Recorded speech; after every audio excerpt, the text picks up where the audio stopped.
Not being seen at all is better than see finish. If you make yourself available for everybody, you will be useless for yourself. And when you're supposed to be available for yourself, you won't be available. Don't try to be helping everybody because you are not Almighty God. Try your best and leave the rest. To bá no fẹ́ tẹ bí lọ́rùn wà kan lọ́rùn. Má fi bí parẹ́ torí pé àwọn kan fẹ́ jẹun. Tó bá ṣubú lulẹ̀ àwọn gan ló máa ní gidigbe ẹ̀. So wọ́n ní ọ̀rọ̀ mi ẹlòmíràn ní kò ń ṣe wàásù Bible mi rè máa mú Bible verse kan máa wá pín yẹlẹyẹlẹ.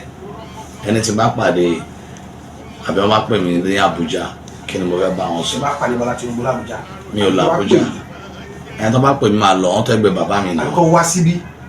Tó bá wá síbí ẹ. Bí àwa ìlú sí kí màá dúpẹ́ lọ́wọ́ wọn ni màá gbàdúrà fún wọn màá dẹ̀ sọ fún wọn pé k'Ọlọ́run túbọ̀ ràn wọ́n lọ́wọ́ kí wọ́n dẹ̀ máa jẹ́ kí Ọlọ́run kó dá sí gbogbo nǹkan tó bá ń ṣe ohun táwọn náà bá dẹ̀ ti mọ̀ pé àwọn ń ṣe tó bá dá lójú ara wọn kó máa ṣe tó bá jẹ́ dáadáa lórí pé àwọn ń ṣe lójú ara wọn kó máa ṣe lọ tó bá jẹ́ ibi ló ń ṣe lórí ara wọn kó máa ṣe lọ ẹ̀sùn àké ẹ̀sùn oríṣi méjì ló wà ẹ̀sùn dáadáa àtẹ̀sùn àìdáa táwọn náà bá dẹ̀ ti mọ̀ pé dáadáa làwọn ń ṣe wọ́n á kẹsàn dáadáa tó bá dẹ̀ ti àìdáa ló ń ṣe wọ́n á kẹsàn àìdáa. Ìkórè ní gbogbo ẹ̀. mi lè kú lẹ́ẹ̀mejì náà. Ìkórè náà. mi ò dẹ̀ ṣe nǹkan kan torí mò ń wá kankan lọ́wọ́ ẹnì kankan torí mo ti jẹ́ kíkan mo ti la kíkan kọjá nǹkan kan ti ṣe mí ní àìmọye ìgbà kankan táwọn kankan ti ṣàìmọye nǹkan kan sí mi tó ti jẹ́ kí n sunkún kíkan tí òfin ní jẹ́ kí n bẹ̀rù ẹnì kankan torí nǹkan kan torí mò ń lọ síbi kan.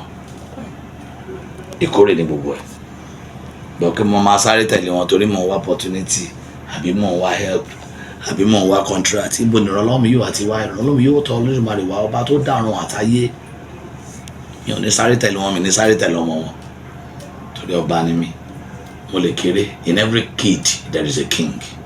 Every kid there is a king. Yeah. So tọ́wọ́n ní kí wọ́n máa kí wọn bàbá náà jẹ́ gbogbo wọn tó ń sọ pé bàbá ẹnìkan mọ̀ ṣe tí bàbá tiẹ̀ bá mọ̀ ṣe ló yẹ ká yẹ dájú báyìí. Má taṣọ àgbà mọ́lẹ̀ kò sẹ́ńtọ́ lọ́run dá pé a lè dẹ́lòmíì ní Fẹ́rò láti kọ́ ẹ̀ kó lè mọ bó ṣe máa gbégbé ayé ẹ̀ kó nínú oko ẹrú kò dẹ́ ń ṣe gbogbo ẹni tó ń ṣe nǹkan tó ń dùn mọ́ ẹ̀ ló ń ṣe nǹkan tó fẹ́ yẹ káyé yẹ ẹ̀ èèyàn travel abroad kò ń ṣe pé ó ti get the blessings from above o bàtẹ́lómi dán ló padà lọ di dọ́bù ẹrú tí ò ṣe ń bí story for another day. tó bá dìtẹ̀ á jẹ́ pé ò ṣe nǹkan kan tó nítumọ̀ láyé ogun ni àkàbà ògo. The only thing that can terminate your insult is your result. Tí wọn bá léyìn ẹ̀ ní sáré táwọn náà bá dẹ̀ mọ̀ kẹ́ máa ṣoríire wọn ní léyìn ṣùgbọ́n abanijẹ́ kí n tẹ̀gbẹ́ ohun tá a dá wọn wá ṣe nílé ayé tiwọn nìyẹn òun ni wọ́n ṣe ń gbé fake life láṣọ wọn ṣe ń pọ́n abanijẹ́ òkè ní fọkànbalẹ̀ torí ilẹ̀ gbígbẹ lọ́lọ́tẹ̀ ń gbé tó bá sọ̀rọ̀ ẹ̀ ò wálé ayé. You just have to keep moving. Don't give up. Remember, some people are waiting that some people are waiting so when you have every reason to give up, keep moving. Only ebi yóò tẹ tábìlì oúnjẹ sílẹ̀ fún ẹ níṣojú àwọn ọ̀tá ẹ̀. Tó o bá jẹ oúnjẹ lójú ọ̀tá oúnjẹ yẹn gan ò lè níyì. Ìgbà míì wá ẹ̀kọ́ tọ́ta máa kọ́ ẹ, ọ̀rẹ́ ò lè kọ́ ẹ.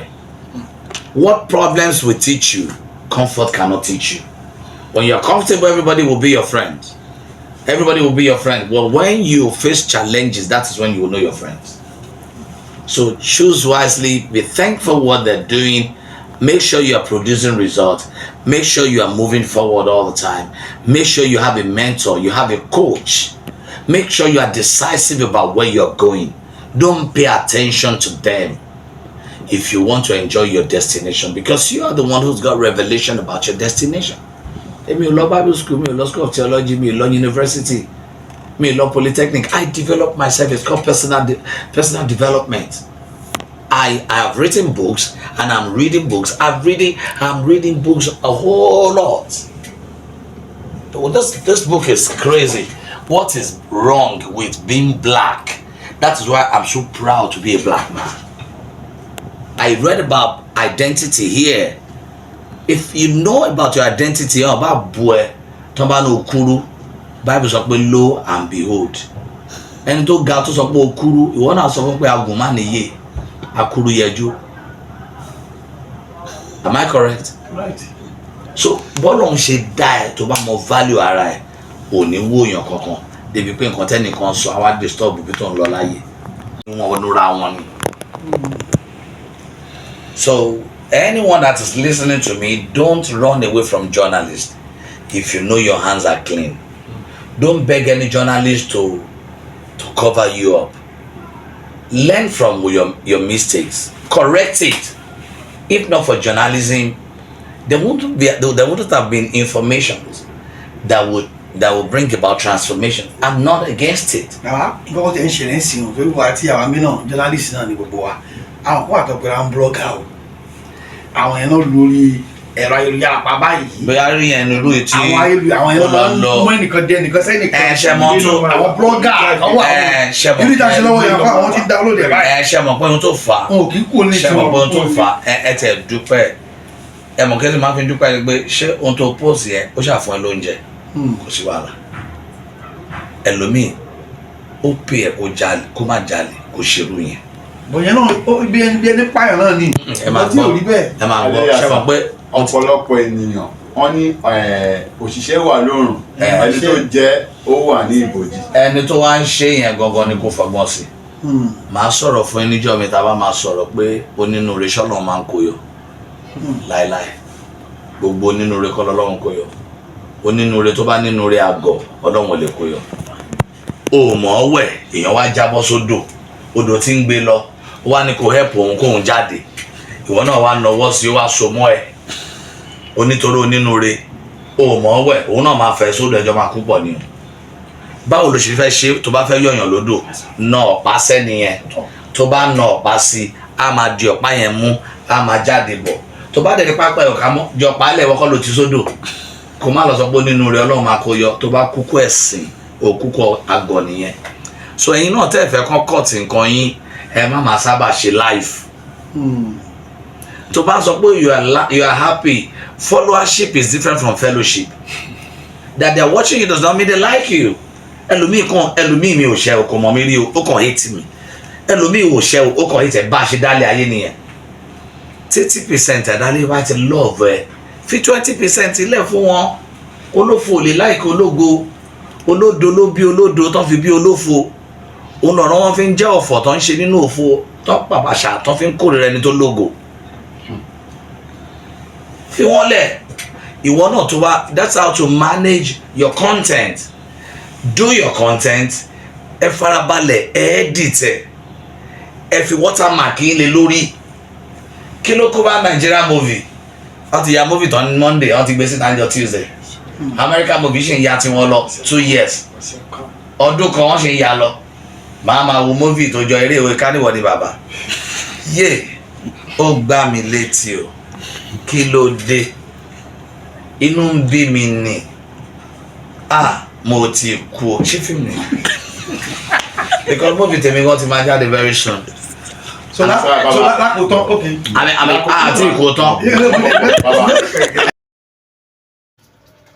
ẹ̀jẹ̀ ọmọ àròyé o ẹ̀yin èèyàn nílé lóko lọ́dọ̀ ni o tẹlifíṣàn àròyé o ó lé mi máa ń wòye òjò bí ewé mi o tẹlifíṣàn àròyé o àròyé tẹlifíṣàn ó lé mi wò nínú ilé bí mo bá ń ṣiṣẹ́ lọ́wọ́ kódà bí mo wà nínú mọ́tò tèmi àròyé tẹlifíṣàn ni mo ń wò tó rọmọgbọ́n wo mòye wá ó mú làákàyè wá ọba làròyé tẹlifíṣàn jẹ́ nítorí wípé tọrọ kékeré tó kìí ṣẹgbẹ́ kọ́bọ̀ láàrin gbogbo wọn àròyé tẹlifíṣàn Akàyìndé Gbẹ̀gbọ́n ó ti dé ó ní ẹ máa wò nígbà gbogbo.